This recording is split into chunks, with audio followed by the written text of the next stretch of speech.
Doubles Pickleball Strategy 101, How to Play Smart Pickleball, 10 Basic Tips.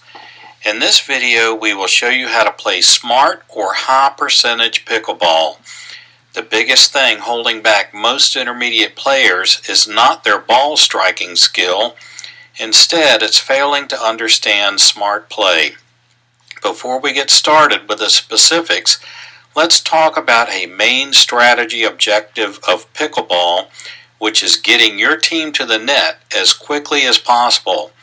In this way, doubles pickleball is like doubles tennis. The team at the net has a huge advantage over players who are back in the court. So, most of the key strategy tips we will list are aimed at securing the overall strategy of getting your team to the net while keeping the other team away from it. Starting out, I'll go over the smart strategy shot by shot, starting with the serve. For this lesson, we will assume that all four players have equal skill. Tip number 10, avoid low percentage shots. Going down the line, it's sometimes tempting to hit down the sideline or down the alley. Doing this from the net is okay, but to do this from the baseline or from deep in the court is usually a mistake. For every point gained from this, you will likely lose 2. A better choice is to focus on getting yourself up to the net. Lobbing from the baseline or from deep in the court. It's tempting to go over the heads of the team at the net. Sneaky lobs while dinking are effective, but to lob from the baseline or from deep in the court is usually a mistake, as your opponents have plenty of time to react and move. If you're good at lobbing, you might fare okay against players with poor mobility. However, against good players, for every point you gain from this, you will likely lose 2. If you are not great at lobbing, you will hit half your lobs too short, resulting in a smash, and you'll hit half too long, resulting in out of bounds. A better choice is to focus on getting yourself to the net by means of following a slow shot intended to drop into the no volley zone.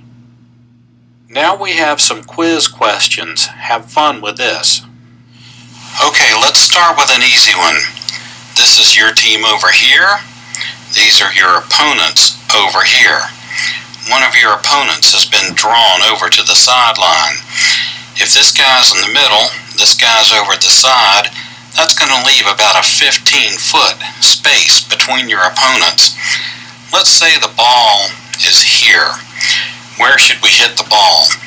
With a 15-foot spacing, the best thing to do is put the ball right down the middle.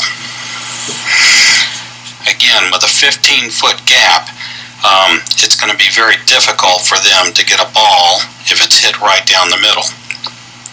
You should always be looking for a large gap between your opponents. This is a high percentage shot when you have a large gap between opponents to go right down the middle. Here's a similar situation. This is our team here. These are our opponents over here. The opponents are about 10 feet apart. Say the ball is right here. 10 feet apart, we can probably get the ball between our two opponents without them being able to get the ball. So a good shot would be right down the middle between the two opponents. Okay, here's our team.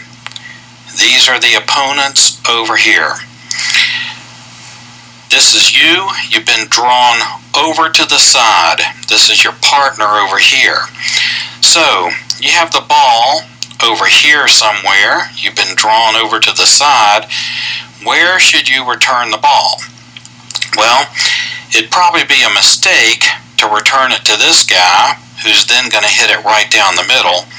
Probably the best place to return this ball would be over here somewhere, so that your partner here can probably protect any shot that comes back. So while you have this big gap here between you, it would probably be a mistake to hit the ball to this guy who's then going to hit it back between you.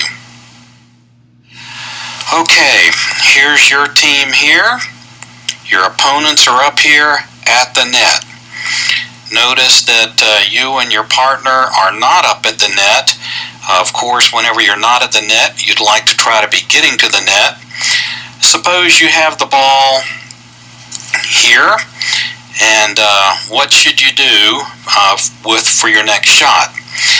Well, whenever you're not at the net, you need to be trying to get to the net. Probably the best shot to do would be a drop shot that drops in about right here. And this would be a shot that this guy would have to take with a backhand if he's a right-handed player. So an ideal shot would be a drop shot here, which would then allow you to run up here and your partner to get up here to the line. Now, suppose you don't have the touch and capability to make this drop shot into the kitchen. Probably the next best shot to do would be one that's low over the net and lands, say, right here. Again, if you keep it low, these folks would still have to hit up on the ball, and you could probably still make progress up to the non-volley zone line. Okay, this is your team here. These are your opponents over here. You've got one opponent that's up to the line. You've got one opponent that's back. Let's say the ball is right here. Where should you hit the ball? Well, in general, whenever you have a player that's back, you want to keep him back. You want to hit to the player that's deep. So a good place to aim would be right here. This is a very tough shot to return. If this is a right-handed player, it would be low to his backhand. It'd be very awkward because the shot would land about where his left heel is. So the best place to return that ball would probably be right there. Very difficult shot to return, and it keeps this player back. Okay, this is your team here. Here are your opponents over here.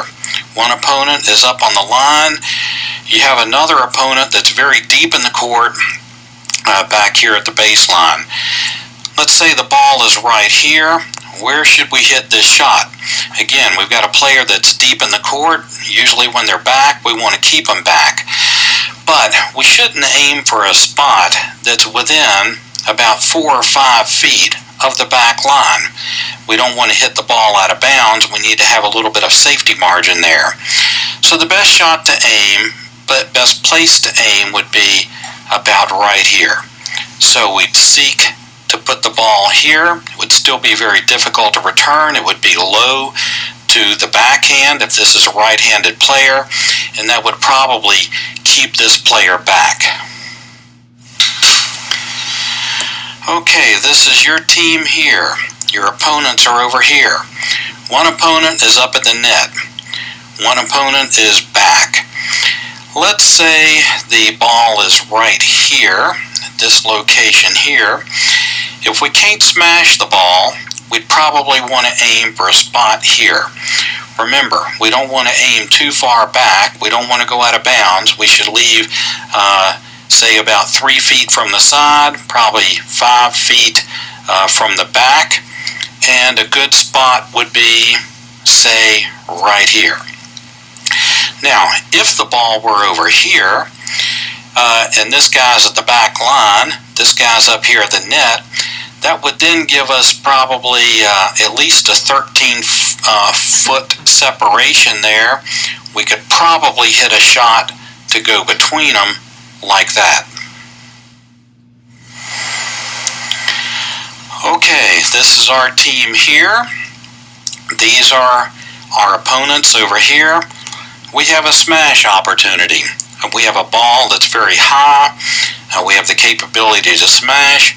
Let's say the ball is located right here. This player can hit the ball with a forehand shot. Where should we place the ball? Well, it wouldn't be too bad to go down the middle. But if the ball is high, we should be able to hit an angle, say about right here or right here. If we hit the ball hard, we should be able to have the ball be not reachable by going out in a direction like that. Okay, here's our situation. This is our team. Our opponents are over here. We have 4 players up at the net. Everybody's up at the non-volley zone line. We're in a dinking game. Where are the safe places to hit a ball in a dinking game? Let's suppose we're at this point just trying to play defensively, trying to hit shots that our opponent can't take advantage of. Well, one good spot would be right here. That would be to the backhand of this player here. Another good spot would be right here, and that would be to the backhand of that player. So if we want to play safe, we can hit the ball here, we could hit the ball here, and keep it to the backhand of our opponent. Now let's talk about a strategy for opening up a gap between our 2 opponents. And let's say we're going to begin this with a return of serve. So our opponents have served the ball to us, and our opponents, say, are located here. We are going to return the ball to our opponents, and let's say we're going to aim for this spot here. And that should draw this player over here to the middle. Hopefully this will be a backhand return for this player. So we're going to start with a shot to the middle. If he hits it with a backhand, maybe he hits a weak shot here back to us. So say he hits the ball back to us here. The next thing we could try to do is draw the opponent over here. Say our opponent is now located over here. If he hits a shot back somewhere in this zone here, we could then go between this guy and this guy through that hole. That's one way to open up a gap between your opponents.